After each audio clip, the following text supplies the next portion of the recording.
नमस्कार सुधी दर्शक सुदेशना न्यूज को स्वागत करुच्ची मु विश्वजित। आजिर प्रसंग खोर्धा जिला बाणपुर अंतर्गत विधारपुर रे पड़ी मानपत्र मीना बजार। मूल्य मात्र 1000 टंका। आसंता 30 तारिख रविवार दिन एही मीना बजार अनुष्ठित हेबो। एही मीना बजार रो आयोजक हेउचंती शर्मी काव्यलेखा साहित्य संसद। तार प्रथम वार्षिक उत्सव रे बाणपुर निकट विधारपुर ठारे यह खोल यही खबर पाइबा परे आम प्रतिनिधि संसदर मुख्य संपादिका सह जोगाजोग करथिले एवं सुदेशना ऑफिस रो मध्य कॉल जाइथिला। से कहिथिले सबु काम सरिलाणी आउ होई पारिबोनी, समय नाही कही जोगाजोग विच्छिन्न कर देथिले। आपण माने तांको कथा टिके सुनंतु। हेलो हेलो हेलो आपण सन्नी प्रभा मैडम कहउचंती ना? आज्ञा मैडम मु आपण ग्रुप रे छाड़ी थिले जे कि आपनकर प्रोग्राम गोटे 30 तारिख मैडम होउची की कविता प्रोग्राम? हाँ हाँ होउची, मुते बाहर अछि परे आपन से कथा होई। आज्ञा आज्ञा मैडम आज्ञा मैडम। हेलो हेलो नमस्कार, किए कहउतले? हाँ मुझे लेखा लेखी करे दिए कहउथली। किए कहउतले? एठु कहउथली बालेश्वर रो कहउथली। किए कहउतले? जय नारायण दास। कोनतो कोन गोटे शर्मी काव्य लेखा गोटे कोन फंक्शन चलछि की? हाँ हमर हबो मार्च 30 रे। मार्च केतरे? हेलो मार्च 30। अच्छा अच्छा, कोन संबोधना चलछि?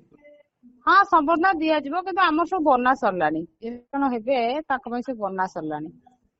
अच्छा अच्छा, हाँ हाँ ना मु सेइत पे कहउथली, मु कहली संबोधना दे किछि हितांते, मु सेइत पे पचारथि। एटा आपन बहुत लेडी करदिला, हमर सब बनी सरलानी। अच्छा अच्छा, हो हो हो सर, हो और नमस्कार। नमस्ते।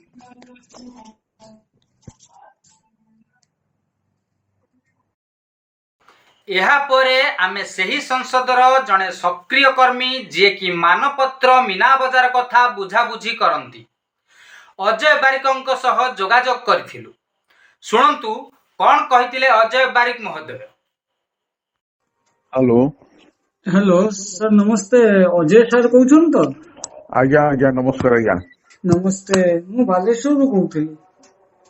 बालेश्वर किए कहउथे आज्ञा? बालेश्वर जय नारायण दास कहउथली।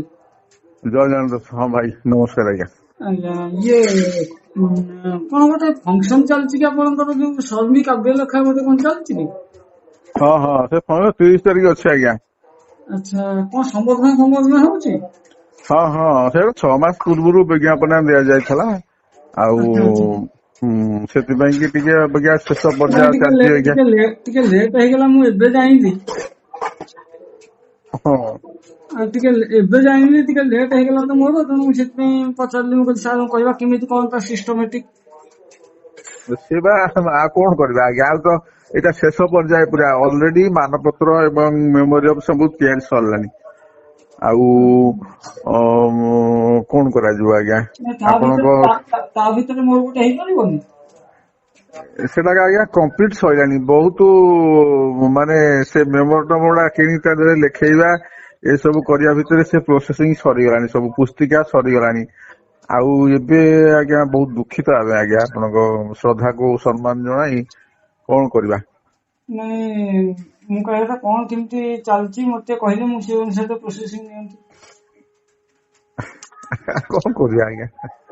सेही कथा कहछि, केमिति कोन संबोधना पई कोन केमिति करिया पड़छि कोन मते जानिले टिके तो सेइथले टिके। हाँ सेटा आज्ञा हमरो हेतला 1000 टका नेखा हेतला सदस्य पिछा ये पई कि आउ सेटा हेतले सेति जाइथानते, संबर्धना पाइथानते, मानपत्र मेमोरेंडम प्लस खाइकरी आस्थानते। आउ एबे केते मेंबर हे गेले कि सर आपन?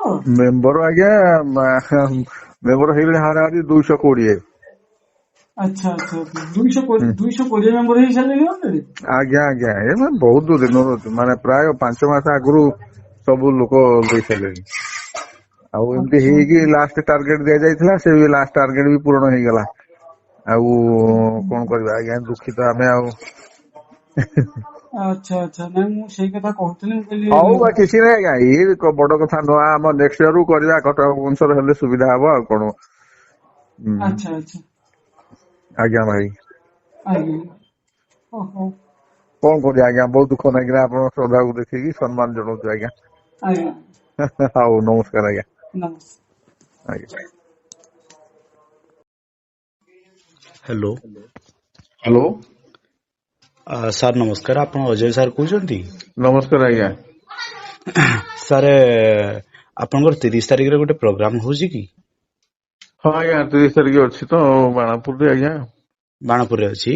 ଆଜ୍ଞା ସାର୍ ସେ କଥା କଣ କି, ମୁଁ ଟିକେ ନୂଆ ନୂଆ ଲେଖା ଲେଖି କରୁଥିଲି। ଆଜ୍ଞା। ଆଉ ସାର୍ କେମିତି କଣ ଗୋଟେ ମାନପତ୍ରଟେ ମତେ ଦେଇଥାନ୍ତେ ଆପଣ? କଣ କରିବା ଆଉ, କହିଲେ ତ ଆମର 4 ମାସ ପୂର୍ବରୁ ବିଜ୍ଞାପନ ଦିଆଯାଇଥିଲା।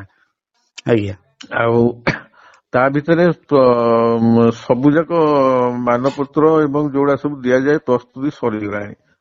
ଆଉ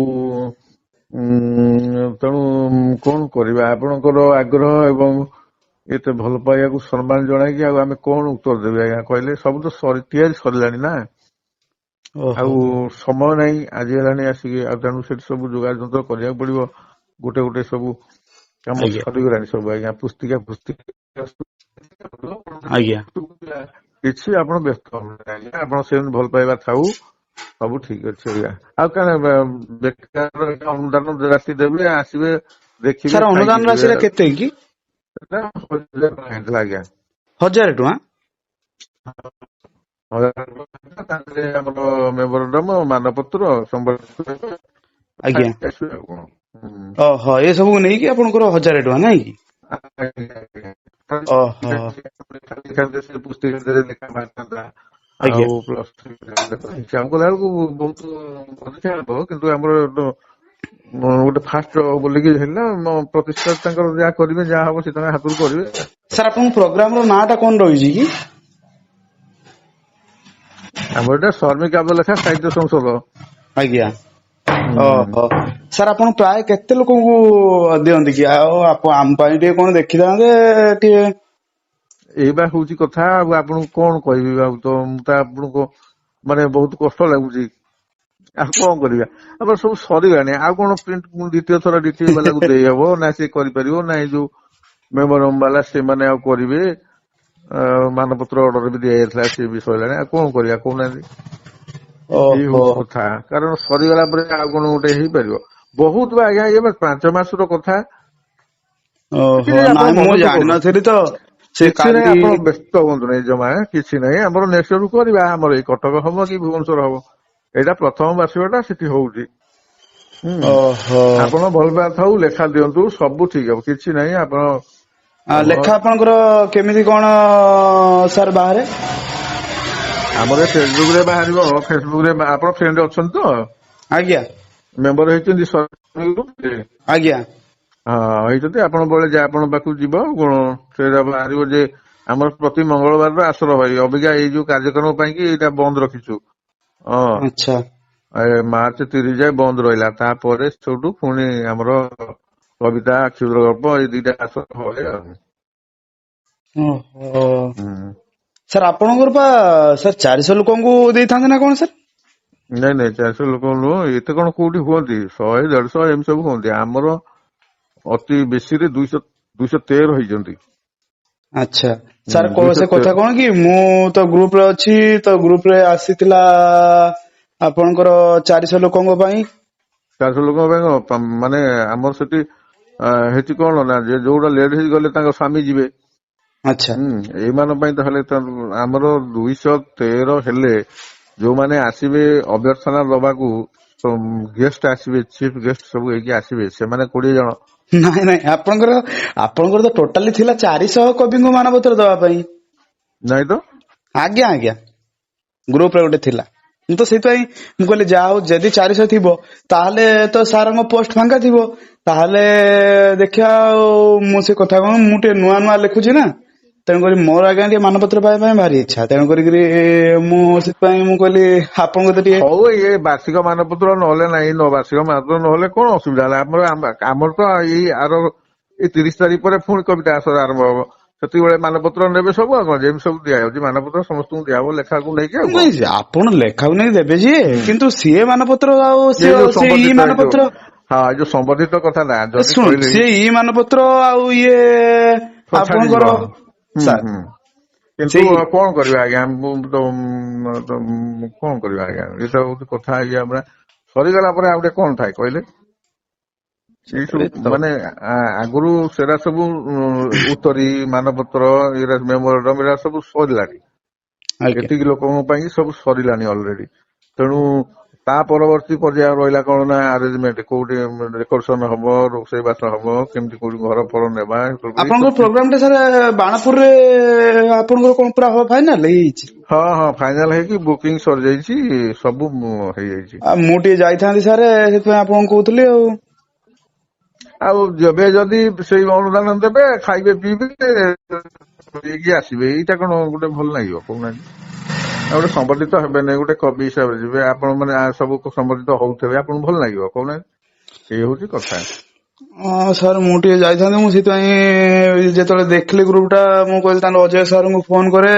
ଆଉ ମୁଁ ବି ଆପଣଙ୍କୁ ଚିହ୍ନିଛି, ଜାଣିଛି, ଆଉ ଆପଣ ଆଜ୍ଞା ଜଣେ ଭଲ ଲୋକ, ଆଉ ତେଣୁ କରିକିରି ସାରେ ଆଉ ସେଥିପାଇଁ ମୁଁ ଟିକେ କଣ କି ମୁଁ ଟିକେ କହୁଥିଲି, ମୁଁ କହିଲି ସାର୍ ମୋ ପାଇଁ ଟିକେ କଣ ହବନି, ମୁଁ ଟିକେ ଯାଇଥାନ୍ତି। କଣ କରିବା? ଆପଣଙ୍କ ନାଁ ଟା କହୁନାହାନ୍ତି? ମୋ ନାଁ ଜଳନ୍ଧର ଜୟସିଂ। ସେ ଏବେ ଜଏନ କରିଛନ୍ତି ନାଇଁ କି? ଆଜ୍ଞା। କୋଉଠି ଆପଣଙ୍କ ଘରଟା? ଆମ ଘର ଖୋର୍ଦ୍ଧା। ଖୋର୍ଦ୍ଧା ତ ହେଲେ ଆପଣଙ୍କ ସେ ପାଖରେ। ସେଇଆ ପରା। ବହୁତ କଷ୍ଟ ଲାଗିବ ଟିକେ ଆପଣଙ୍କୁ। ଆଉ କଣ କରିବା? ଆଉ ମୁଁ ତ ସେଇଥିପାଇଁ କହୁଛି, ମୋ ପାଇଁ ସାର୍ ଗୋଟେ ଯଦି ଦେଖିଥାନ୍ତେ ବରଂ ଭଲ ହେଇଥାନ୍ତା ସାର୍। ଆପଣଙ୍କୁ ମୁଁ ସତ କଥା ଟିକେ କହିଦେଲି, ଆଉ କଣ କରିବା କହୁନାହାନ୍ତି? ଆପଣ ବ୍ୟସ୍ତ ହୁଅନ୍ତୁ ନାଇଁ, ଦେଖିବା କଣ ଅନୁଷ୍ଠାନ ତ ଅନେକ ପଡିଛି, କିନ୍ତୁ ଏବେ ସରିଲା 15 ତାରିଖ ଆମ ଅଗଣା ସଜଫୁଲର ପୁରୀରେ ହେଇଥିଲା ସଂସ୍କୃତି ଭବନରେ, ଏଇ 15 ତାରିଖ ସରିଲା। ଏଇଟା 30 ତାରିଖ ଏଠି। ଆପଣ ଏମିତି ସଂଶ୍ଳିଷ୍ଟ ରହନ୍ତୁ ସଂସ୍ଥା ମାନଙ୍କ ସହିତ। ଆଉ ଏଇଟା ସରିଲା, ତାପରେ ନେକ୍ସଟ କୋଉଠି ହବ? ସେଠି ହେଲା ଆପଣ ଭଲ କି ମନେ ରହିଲେ ଆପଣ, ଆଉ କଣ? ଆଚ୍ଛା ଆଚ୍ଛା ଆଚ୍ଛା ଆଚ୍ଛା। ନାଇଁ ମୁଁ ଆଜ୍ଞା ବୁଝୁଛି। ପ୍ଲିଜ, ମୁଁ ବହୁତ ଦୁଃଖ ଲାଗିଲା ଆଜ୍ଞା। କଣ କରିବା? ଆପଣଙ୍କ ଶ୍ରଦ୍ଧା ଆଗ୍ରହକୁ କଣ କରିବା ଦୃଷ୍ଟିରେ ରଖି ଆଜ୍ଞା, ଆପଣ ତ କିଛି ଟିକେ ଦେଖୁନାହାନ୍ତି, କିଛି କହୁନାହାନ୍ତି ପୁଣି ଆଉ। ଏମିତି କହିଲେ ହବ? କଟକରେ ଥିଲୁ 3 ଦିନ ହେଲାଣି, ଏଇ ସବୁ କାମ ହଉଥିଲା। ମୁଁ ଆଜି ସକାଳେ ଫେରିଛି ଗାଁକୁ। ଓହୋ ସାର୍, ଆଚ୍ଛା ସାର୍ ଆପଣଙ୍କର ତ ବହି ବାହାରୁଥିବ ସାର୍? ହଁ, ପୁସ୍ତିକା ବି ସରିଯାଇଛି। ମୁଁ କଣ ପୁସ୍ତିକା ମନା ପାଇଁ କରୁଛି? ସାର୍ କେତେ କଣ ଆପଣଙ୍କର ଚାର୍ଜେସ୍ ରୁହେ? ସବୁ ସେଇ ତାର ଦେହରେ ସବୁ ହେଇଥିଲା। ଆଚ୍ଛା ଆଚ୍ଛା, 1000 ଟଙ୍କାର ସବୁ ରହିବ? ହଁ। ଆପଣଙ୍କର ଟୋଟାଲ 400 ଲୋକରୁ 213 ଲୋକ ନେବେ? 213 ଆମର ଆଚ୍ଛା କବୟତ୍ରୀ ମିଶିକିରି 213। ଆଚ୍ଛା ଆଉ ତା ଦେହରେ ଗେଷ୍ଟ ମାନେ ହେଲେ 20 ଜଣ, ସେମାନଙ୍କୁ ଗୋଟେ ନା ପୁସ୍ତିକା ଦବ ନା, ଆଉ ତାଙ୍କଠୁ ପଇସା ଆଣି ହବ? ଆଚ୍ଛା। ତେଣୁ ଓହୋ ଆମର ସାର୍ ଅଢେଇଶହ ଗେଷ୍ଟ ଆପଣଙ୍କର ଏତେ ସାର୍ କଣ ଗେଷ୍ଟ ସାର୍? ଗେଷ୍ଟ ମାନେ କଣ,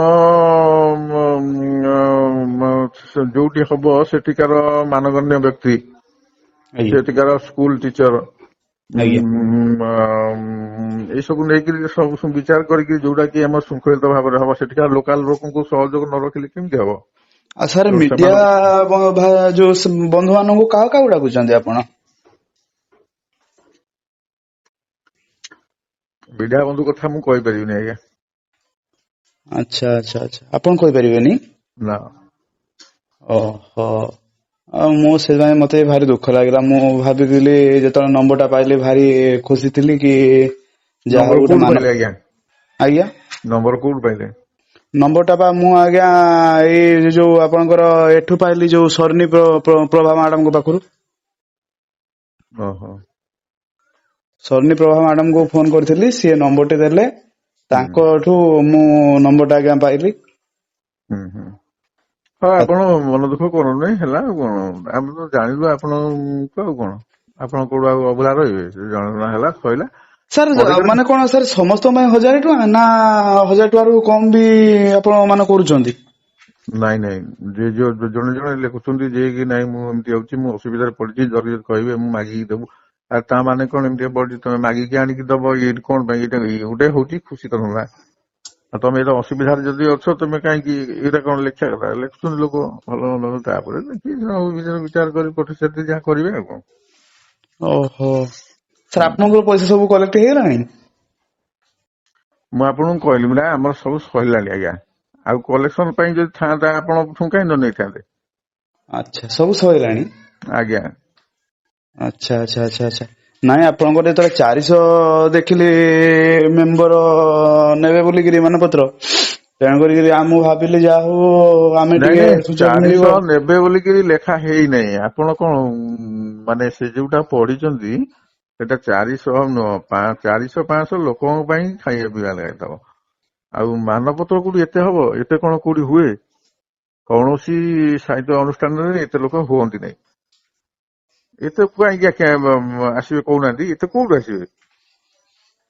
ମୁଁ ବି ତ ସେଇଟା ଭାବୁଛି। ନାଇଁ ନାଇଁ, ମୁଁ ସେଥିପାଇଁ ଆମର କହିଲି ଏତେ ଏତେ ମୁଁ ସେଥିପାଇଁ କୁହନ୍ତିନି। କହିଲି ଯେ ଯଦି ହେଇଥାନ୍ତା ତ ଆମ ମାନେ ପାଇଁ ବି ଟିକେ ସାର୍ ହୁଅନ୍ତା, ହୁଁ। ବରଂ ଟିକେ ଭଲ ହୁଅନ୍ତା ସାର୍। ନାଇଁ, ଆଉ ଏଇଆ ହଉଛି କଥା ଆଜ୍ଞା। ଆଉ ଆପଣଙ୍କୁ ଲୁଚେଇକି କଣ ହବ? ସମସ୍ତେ ନିଜର। ନା ସେଇଟା ତ ସତ କଥା, ହୁଁ। ପୁରାପୁରି ସମସ୍ତେ ଅନୁଷ୍ଠାନ ଆଜ୍ଞା ଜଣେ କରିବ, ପ୍ରତିଷ୍ଠା ଜଣେ କରିବ, କିନ୍ତୁ ଆମେ କବି ମାନଙ୍କର ସହଯୋଗ ଆତ୍ମୀୟତା ନ ରହିଲେ ସେ ଅନୁଷ୍ଠାନ ତିଷ୍ଠି ପାରିବ? ତେଣୁ ଆପଣଙ୍କ ମନରେ ଆପଣଙ୍କର ଅନୁଷ୍ଠାନ ମୁଖ୍ୟ କିଏ? ସନ୍ନିପ୍ରଭା ମ୍ୟାଡାମ ବୋଧେ? ହଁ ହଁ। ଓହୋ, ଆପଣ କଣ ସାମ୍ପାଦିକ ଅଛନ୍ତି ନା କଣ? ନାଇଁ ନାଇଁ, ମୁଁ ଜଣେ ସାଧାରଣ ଓହୋ, କିନ୍ତୁ କବି ଆପଣ ଗୋଟେ। ସବୁ ବୁଝୁଛନ୍ତି ଆଉ ନାଇଁ? ନାଇଁ, ସହଯୋଗ କରିବା କଥା, ସବୁ କାହିଁ ବୁଝିବୁ। ଆଉ ଦେଖୁନାହାନ୍ତି, ଏକ ପ୍ରକାର ଆଉ ସବୁ ବୁଝିଲେନି କି? ପ୍ରୋଗ୍ରାମ ଆରେଞ୍ଜମେଣ୍ଟ, ନାଇଁ ଆପଣଙ୍କର ନାଇଁ ନାଇଁ ନାଇଁ ହଲ୍ ବୁକିଂ। ନାଇଁ ନାଇଁ ନାଇଁ, ସେ ସବୁ ଯେକୌଣସି ଜିନିଷ ହଏ ସେ ସବୁ କରନ୍ତି ଏବଂ ତାକୁ ଆଗରେ ପକେଇ ଦିଅନ୍ତି, ସମସ୍ତଙ୍କ ଅବଗତ ନିମନ୍ତେ ଜଣାଇ ଦିଆଯାଏ। କୌଣସି କଥା ଗୁପ୍ତ ରହେ ନାହିଁ। ଆଚ୍ଛା ଆଚ୍ଛା ଆଚ୍ଛା ଆଚ୍ଛା, ହୁଁ। କୌଣସି କଥା ଗୁପ୍ତ ରୁହେନି ଆପଣଙ୍କର? ଜମା ରହିବ ନାହିଁ। ଆମର ଏତିକି ହେଲା, ଏତିକି ମେମ୍ବର ହେଲେ, ଏତିକି ଜଣ ଦେଇଛନ୍ତି, ଏତିକି ଜଣ ଦେଇନାହାନ୍ତି, ଏତିକି ଜଣ ଦେବେ ବୋଲି କହିଥିଲେ, ସବୁ ଆମର ଜଣେଇ ଦିଆଯାଏ ସମସ୍ତଙ୍କୁ। ମାନେ କୌଣସି ଗୋଟେ ଆକ୍ରୋଶ ମନରେ ଗୋଟେ ସନ୍ଦେହ ଆସିବନି। ସାର୍ ଆଉ ଗୋଟେ ଖାଲି ପ୍ରଶ୍ନ ମୁଁ ଆପଣଙ୍କୁ ମୋ ମନକୁ ଉଙ୍କି ମାରୁଛି, ଟିକେ ପଚାରିଥାନ୍ତି ସାର୍। ପଚାରୁନାହାନ୍ତି। ସାର୍ ଗୋଟେ ଗରିବ ଲୋକଟେ ସିଏ ବି କଣ 1000 ଟଙ୍କା ଦେଇପାରିବ? ଯୋଉମାନେ ଆସିବା ପାଇଁ କି ଇଚ୍ଛୁକ, ଆଚ୍ଛା ମାନେ ମୁଁ ଭାବୁଛି ଆପଣ ଏଇ ପ୍ରଶ୍ନ ଗୁଡାକ ପଚାରୁଛନ୍ତି କଣ ପାଇଁ ପଚାରୁଛନ୍ତି ମୁଁ ତାହା କହିପାରିବିନି, ଆଜ୍ଞା କିନ୍ତୁ ପଚାରୁଛନ୍ତି ଯେତେବେଳେ ଶୁଣନ୍ତୁ, ଯଦି ଗୋଟେ ପ୍ରକୃତ ଇଚ୍ଛୁକ ଅଛି ଅନୁଷ୍ଠାନରେ କାର୍ଯ୍ୟକ୍ରମରେ ସାମିଲ ହେବା ପାଇଁ କି, ଆଜ୍ଞା ସେ ବି କହିଦେଇ ପାରିବ କି ଆଜ୍ଞା ମୋ ପରିସ୍ଥିତି ଏଇଆ, ମୁଁ ଏବଂ ଇଏ କରୁଛି ସେ କରୁଛି, ମୁଁ ଯିବାକୁ ଚାହୁଁଛି। ଏସବୁ କଥାରେ ସେ ଲୋକଙ୍କ ପାଇଁ କି ହବ କି ନାହିଁ ସେ ସମୟ କହିଥାନ୍ତା। ଆଉ ଆଚ୍ଛା ଯୋଉମାନେ ହଁ ଦେବୁ କହିଦେଇକି ଆମେ ଗଲେ ସେଠି ଦବୁ କି ଇଏ କରିବୁ ସିଏ କରିବୁ ଏମିତି ସବୁ କହୁଛନ୍ତି, କିନ୍ତୁ ଏପର୍ଯ୍ୟନ୍ତ ଦେଇ ପାରୁନାହାନ୍ତି। ଆଚ୍ଛା ସେମାନଙ୍କ ପାଇଁ କି ମଝିରେ ବିଜ୍ଞାପନ ବାହାରେ, ଆପଣ କହିଥିଲେ ଦେଉନାହାନ୍ତି, ଆପଣଙ୍କ ପାଇଁ ତିଆରି ହେଇଯିବ, ସେଗୁଡା ଆପଣ ଆସୁନଥିବେ, ସେ ଜିନିଷ ନ ନବ। ସେଥିପାଇଁ ଆମର ସବୁ ଯୋଉଗୁଡାକ ହୁଏ ସବୁ କଥା ପଦାରେ ପଡେ, ଏଇ ମାନେ ଭିତରେ ରଖାଯାଏ ନାହିଁ। ତେଣୁ ଆପଣ କହିଦଉଥିବେ ପଇସା ତ ଦେଇନାହାନ୍ତି, ଆପଣ ଆମେ ଗଲେ ଦେବୁ କହିଛନ୍ତି, ଯଦି ଆପଣ ନ ଆସିବେ ସେ ଜିନିଷଟା ତ ଅଯଥା ତିଆରି ହେଲା ନା, ସେ ଆଜ୍ଞା ପୁଣି କଣ ହବ ପୁଣି? ଏଇ ସବୁ କଥା ଆମେ ସବୁ ପଦାରେ ପକେଇ ଦେଇଛୁ। ଆଚ୍ଛା ଆଚ୍ଛା, ତାହେଲେ ଆପଣ ସବୁ କଥା ପଦାରେ ପକେଇ ଦିଅନ୍ତି ନାଇଁ? ସବୁ ଜଗା କର, କାହା ଗୋଟେ ରହିବ ନାହିଁ ଯେ ଏଇ ଲୋକ ଆମକୁ କାହିଁକି ଏ କଥା କହିଲ ନାହିଁ, ଆମକୁ କାହିଁ ଆଗରୁ କହିଲ ନାହିଁ। ତେଣୁ ଏସବୁ କଥା ଆଗରୁ ସବୁ ଯାକ ପଦାକୁ ପଡେ। ଆଚ୍ଛା ଆଚ୍ଛା ଆଚ୍ଛା ଆଚ୍ଛା, ଓହୋ। ଆଜ୍ଞା ତାହେଲେ ଆଜ୍ଞା। ଆପଣଙ୍କର ସାର୍ ପଇସା ମାନେ ଯୋଉମାନେ ଦଉଛନ୍ତି ସେମାନେ ହିଁ କେବଳ ଯିବେ ନାଇଁ କି ସାର୍? ହଁ, ଆଉ କଣ କରିବେ ଆପଣ ଦେଖୁନାହାନ୍ତି, ଏଇ ବା ହଉଛି କଥା। ଏମାନେ କୋଉମାନେ ଆସିବେ, କେମିତି ଆସିବେ, କଣ କରିବେ, ସେଇଟା ସବୁ ଆଗରୁ ଜଣା ଯାଇଥିଲା। ଆଚ୍ଛା ଜଣେ ଆସିଲେ ସେ ଆଉ ଜଣଙ୍କ ସାଙ୍ଗରେ ସେ ଆସିପାରିବେ। ଯଦି ଆଜ୍ଞା ଯୋଉମାନେ 2ରୁ ଅଧିକା ପରିବାର ନେଇକି ଆସିବେ, 4 ଜଣ 5 ଜଣ, ସେମାନେ ପଇସା ଦେବାକୁ ପଡିବ। ସେ ଦେଇଛନ୍ତି ଅଧିକା ଲେଖା। ଓହୋ, ମାନେ ଗୋଟେ ସହିତ ଗୋଟେ ପୁରା ଫ୍ରି ନାଇଁ କି? ହଁ ହଁ, ଜଣେ ସ୍ୱାମୀ ଗୋଟେ ସ୍ତ୍ରୀ ଆସିଲେ ତାଙ୍କ ସାଙ୍ଗରେ ସ୍ୱାମୀ ଆଇଲେ, ଯଦି କହିବେ ମୋର ଆଉ 2 ଜଣ ଛୁଆ ଆସିବେ, ତମେ ଆଉ 3 ଜଣଙ୍କ ପଇସା ଦବ। ସାର୍ କେତେ ଦବାକୁ ପଡିବ ପୁଣି ସେଇ 3000? 3000 ଦେଇଛନ୍ତି ଲୋକ। ଆଉ କଣ ଆମେ ଆପଣ ଦେଇପାରିବା କହୁନାହାନ୍ତି? ନା ନା ଆମ ସେଟା କଣ ଦରକାର ଯିବା? ଆମେ 4 ଜଣ ଯିବୁ, 4000 ଟଙ୍କା ଦେଇକି ଗୋଟାଏ ବେଳା ଖାଇକି ଆସିବୁ ମାନପତ୍ର ଗୋଟାଏ ନେଇକିରି, ଲାଭଟା କଣ? ଯୋଉମାନେ ଅଛନ୍ତି ସେମିତିଆ ଲୋକ ଷ୍ଟାଟସ ଲୋକ ଖୁସି ପାଇଁ ଆଉଛନ୍ତି ଫଟୋ ଫଟୋ ଉଠେଇଲେ ଦେଖେଇବେ ରଖିବେ ଘରେ ସେମାନଙ୍କ ପାଇଁ ଉଦ୍ଦିଷ୍ଟ। ଆମେ ତ ଏତେ ସ୍ତରରେ ନାହୁଁ ନା ଆମେ ଏତେ ଟଙ୍କା ଖର୍ଚ୍ଚ କରି ଯାଇପାରିବୁ ନାହିଁ। ଅଛନ୍ତି ଲୋକ ବହୁତ ଲୋକ ଅଛନ୍ତି ତାଙ୍କର ନିଜ ସଉକ ପାଇଁ କବିତା ଲେଖନ୍ତି ଏବଂ ଭଲ ଭଲ ଫଟୋ ଛାଡନ୍ତି ନାହାନ୍ତି କଣ ଆପଣ ଜାଣିନାହାନ୍ତି? ନାଇଁ ଆଜ୍ଞା ମୁଁ କଣ କି ଆମେ ୟାର ଟିକେ ରହିଯାଉ ନା ବ୍ୟସ୍ତରେ ଆଉ ତେଣୁ କରିକିରି ମ୍ୟୁଜିକ ଲାଇନ ରେ ଆଉ ଆମେ ଆଉ ସବୁ ଆଜ୍ଞା ବ୍ୟସ୍ତ ହେଲାନି ଆମେ କୋଉ ଆମେ ଯିବି ଘରେ ରହିଲେ ବି ନିଜ କର୍ମରେ ବ୍ୟସ୍ତ ଏଇଗୁଡା ଟିକେ ଲେଖା ଲେଖି ଟିକେ ଆତ୍ମସନ୍ତୋଷ ପାଇଁକି ହୁଏ। ଆଉ କଣ କହୁ ଯାଦୁ କଣ ମିଳୁଛି କହୁନାହାନ୍ତି? ନା କୋଉ କିଏ ପାରିଶ୍ରମିକ ଦଉଛି ନା ଘରେ ଓଲଟି ଗାଳି ଗୁଲଜ ହଉଛି। ଏବେ ସେଇଆ। କହୁଛ କଣ ପାଉଛ ଆଦରୁ କାହିଁକି ସମୟ ଏମିତି ସବୁଆଡୁ ଶୁଣିବାକୁ ତାହେଲେ ମ୍ୟାଡାମ ପଡୁଛି। ଗାଳି ଦିଅନ୍ତି? ହଁ। ନା ଆପଣ ମ୍ୟାଡାମ ଗାଳି ଦଉନଥିବେ ଆପଣ ଏଇଟା ମତେ ମିଛ କଥା କହିଲେ। ନା ମୁଁ ମିଛ କାହିଁ କହିବି ଆପଣଙ୍କୁ କହିନାହାନ୍ତି? ଆପଣ କଣ ସତର ମ୍ୟାଡାମ ଗାଳି ଦିଅନ୍ତି? ହଁ ଗାଳି ମାନେ ଏଇଆ କଣ ପାଉଛ ତା ଦେହରୁ ଏଇଆ ମିଳୁଛି। ଆଜ୍ଞା। ଓହୋ ଯାହା ହଉ ସାର୍ ଆପଣଙ୍କ ସହିତ କଥା ହେଇକି ଭଲ ଲାଗିଲା ସାର୍ ରହୁଛି। ହଉ ଆଜ୍ଞା ଆଜ୍ଞା ମହିମା ହଉ ପ୍ରଭୁ। ନମସ୍କାର ନମସ୍କାର। 21 ତାରିଖ ସନ୍ଧ୍ୟା ସୁଦ୍ଧା ଆମ ପାଖରେ 213 ଜଣ ସମ୍ବର୍ଦ୍ଧିତ ପ୍ରତିଭାଙ୍କର ତାଲିକା ମହଜୁଦ ଅଛି। ଆସରରେ 500ରୁ ଉର୍ଦ୍ଧ୍ୱ ଲୋକ ଯୋଗଦାନ କରିବେ ବୋଲି ସୂଚନା ମିଳିଛି ଏବଂ ଅତିଥି ସଂଖ୍ୟା 20 ଜଣ। 1000 ଟଙ୍କା ଜଣକୁ ହେଲେ 500 ଜଣକୁ 5 ଲକ୍ଷ ଟଙ୍କା। ବଢିଆ ବେପାର। ଏମାନେ ସାହିତ୍ୟିକ ନା ଓଡ଼ିଆ ଭାଷା ସାହିତ୍ୟର ଦଲାଲ? ଯିଏ 1000 ଟଙ୍କା ଦେଇ ମାନପତ୍ର କିଣୁଛନ୍ତି ସେମାନେ ବି କେଡ଼େ ଅଲାଜୁକ ସ୍ପଷ୍ଟ ଅନୁମୟ। କଣ ସେମାନେ ଆତ୍ମଘୋଷିତ କବି ଭାବେ ପରିଚୟ ସୃଷ୍ଟି କରିବାକୁ ଚାହୁଁଛନ୍ତି କି? ଇଏ ତ ଥିଲା ଟ୍ରେଲର। ବର୍ତ୍ତମାନ ଆପଣ ଟିକେ ଫିଲ୍ମ ଦେଖନ୍ତୁ। ମେସେଞ୍ଜରରେ କଲ୍ ଆସିଲା, ରିସିଭ୍ କରିପାରୁନଥିଲୁ। ଦେଖନ୍ତୁ ଏହାପରେ ମେସେଞ୍ଜରରେ ଧମକ, ସେଭ୍ କରିବା ପୂର୍ବରୁ ମେସେଜ ଡିଲିଟ୍। ଯଦି ସତ୍ସାହସ ଓ ସତ୍ ମାର୍ଗରେ ଥିଲେ ତେବେ ମେସେଜ ଡିଲିଟ୍ କାହିଁ କରୁଥିଲେ ଶର୍ମିଷ୍ଠା ପଲେଇ ମ୍ୟାଡାମ? ଆପଣ ଧରା ପଡ଼ିଛନ୍ତି ମ୍ୟାମ୍, ଆଉ ଲୁଚେଇବାକୁ ଚେଷ୍ଟା କରନ୍ତୁନି। ଖାଲି ଏତିକି ନୁହେଁ, ସୁଦେଶନା ଅଫିସକୁ ଫୋନ କରି କଣ କହିଛନ୍ତି ଟିକେ ଶୁଣି ନିଅନ୍ତୁ। ବସିବ ଶର୍ମୀ କାବ୍ୟ ଲେଖା ସାହିତ୍ୟ ସଂସଦ 30 ତାରିଖରେ କାହିଁକି ଲେଖିଛନ୍ତି? ଆପଣ କିଏ ଲେଖିବାକୁ? ଆପଣ କିଏ ଲେଖିବାକୁ? ଆପଣ ଏ ପ୍ରଶ୍ନ କୋଉଠି କରିଥିଲେ? ଆପଣ ମୁଁ ଯଦି ଲେଖିଛି ଆପଣ ଦେଖିନାହାନ୍ତି କୋଉଥିରେ ଲେଖା ହେଇଛି ବୋଲି? କୋଉଥିରେ ଲେଖିଛି? କଣ ପାଇଁ ଆପଣ କଣ ଲେଖିଛନ୍ତି? ମୀନା ବଜାର ବସି ଯିଏ ମାନପତ୍ର ନବା ଆସନ୍ତୁ ବୋଲି କାହିଁ ଲେଖିଲେ? କାହିଁ ଲେଖିବୁନି? କାହିଁ 1000 ଟଙ୍କା ଲେଖା ଦେଇକି ଆପଣ ମାନପତ୍ର ଦେବେ? କଣ 1000 ଟଙ୍କା ନେଇକି ମୁଁ ମାନପତ୍ର ଦଉଛି? 1000 ଟଙ୍କା ଅନୁଷ୍ଠାନକୁ ଅନୁଦାନ ଦେଇଛନ୍ତି, ଲୋକ 5000 ଦେଇକି ନଉଛନ୍ତି, 5000 10,000 ଦିଅ ସିଲଭର ଇଏ ସିଏ ଦେଇକି, ସେଇଟା ଆପଣ ଦେଖାଯାଉନି? ମୋ ଅନୁଷ୍ଠାନ ପ୍ରଥମ ବାର୍ଷିକ, ଏଇଟା ମୋ ଅନୁଷ୍ଠାନର ପ୍ରଥମ ବାର୍ଷିକ, ଲୋକ ଖୁସିରେ ଦେଇଛନ୍ତି, ମୁଁ କାହାକୁ ଜବରଦସ୍ତି ମାଗିନି କି ଆଣିନି। ଯୋଉ ଲୋକ ଆପଣଙ୍କୁ କହିଛନ୍ତି, ଯୋଉ ଲୋକ ଆପଣଙ୍କୁ କହିଛନ୍ତି ସେ ଲୋକ ନିଜେ ହିଁ ଅନ୍ୟ ଆଡେ ଦେଇ ଯାଉଛନ୍ତି। ଯୋଉମାନଙ୍କୁ ମତେ କହିଛନ୍ତି ନବା ପାଇଁ ମୁଁ ତା ମନା କରିଛି। ମୋର 100 ଲୋକଙ୍କୁ ମୁଁ ମନା କରିଛି। ଏବେ ମୁଁ ପଇସା ନେଇକି ମାନପତ୍ର ଦେବି ନାହିଁ, ନେବି ନାହିଁ। ସେଇମାନେ ଯିଏ ଆପଣଙ୍କୁ କହିଥିଲେ ଆପଣ ଲେଖିଛନ୍ତି। ଆପଣଙ୍କୁ ଦେଖିବାକୁ ଅଧିକାର ଦେଲା କିଏ? ମୁଁ ବିନା କାରଣ ଲେଖିବୁ ଅଧିକାର? ଆପଣ ଆମକୁ ଅଫିସକୁ ଫୋନ କରି ପଚାରୁଥିଲେ ଅଧିକାର କିଏ ବୋଲି? ଆପଣ ଦିନକୁ ଗ୍ରୁପରେ 100ଟା ଆଡଭର୍ଟାଇଜମେଣ୍ଟ ଛାଡିବେ, ମୁଁ ଡିଲିଟ ମାରିବି ତାକୁ। ଆପଣ କଣ ପାଇଁ ଲେଖିବେ? ଗୋଟେ ଅନୁଷ୍ଠାନକୁ ଗୋଟେ ସାହିତ୍ୟ ଅନୁଷ୍ଠାନକୁ ଆପଣ ବଦନାମ କାହିଁ କରୁଛନ୍ତି? ଯଦି କାହାକୁ ସହଯୋଗ ନ କରି ପାରିବେ କାହାକୁ ବଦନାମ କରନ୍ତୁ ନାହିଁ। ଶୁଣନ୍ତୁ, କେତେ କବି ମାନଙ୍କୁ ମୁଁ ଦେଖାନ୍ତୁନି, ଆପଣଙ୍କୁ ଯେତିକି ପଚାରୁ ସେତିକି କୁହନ୍ତୁ। ଅଧିକା ଆପଣ କହିଚାଲିଛନ୍ତି ଖାଲି। କହୁଛନ୍ତି ଇଏ କିଏ ବାହିନୀପତି? ମୁଁ କହିଲି ମୁଁ ଜାଣି ନାହିଁ, ମୁଁ ଦେଖୁଛି ଫେସବୁକ, ରୁହନ୍ତୁ। ସେ କବି ମାନେ ମତେ କହୁଛନ୍ତି, ନିଜେ ଲେଖୁଛନ୍ତି ଆମେ କାବ୍ୟ ଭୂଷଣ ବୋଲି ଉପାଧି ଲେଖୁଛନ୍ତି, କିନ୍ତୁ ନିଜେ କବି ମାନଙ୍କୁ କିନ୍ତୁ ଅସମ୍ମାନ କରୁଛନ୍ତି। ଆପଣ ଭଲ ସମ୍ମାନ କରୁଛନ୍ତି। 5 ଲକ୍ଷ ଟଙ୍କା ନେଇକିରି ସାହିତ୍ୟ ଆସନ କରୁଛନ୍ତି। ଆଉ କହିବି ପ୍ରମାଣ, ଫୁଲ ପ୍ରମାଣ ମୋ ପାଖରେ ଅଛି। ଦିଅନ୍ତୁ କୋଉଠି 5 ଲକ୍ଷ କିଏ ଦେଇଛି ମୁଁ ସମ୍ମାନ କରୁଛି, ଆପଣ ପ୍ରମାଣ ଦିଅନ୍ତୁ। ପ୍ରମାଣ ଅଛି, ପ୍ରମାଣ ଭଏସ ସବୁ ଅଛି। ହଁ ଦିଅନ୍ତୁ। 5 ଲକ୍ଷ କିଏ ଦେଇଛି ମତେ ଆପଣ ପ୍ରମାଣ ଦିଅନ୍ତୁ, ସେ କଥା କହିବେ। ଠିକ ଅଛି, ପ୍ରମାଣ ଦିଅନ୍ତୁ। କାଲି ମର୍ଣ୍ଣିଂ ପର୍ଯ୍ୟନ୍ତ ୱେଟ୍ କରନ୍ତୁ, ପ୍ରମାଣ ବାହାରୁଛି। ହଉ ପ୍ରମାଣ ବାହାର କରନ୍ତୁ, ତାପରେ ଦେଖନ୍ତୁ କଣ ହଉଛି। ହଁ ଠିକ ଅଛି, ଆପଣ ଦେଖନ୍ତୁ।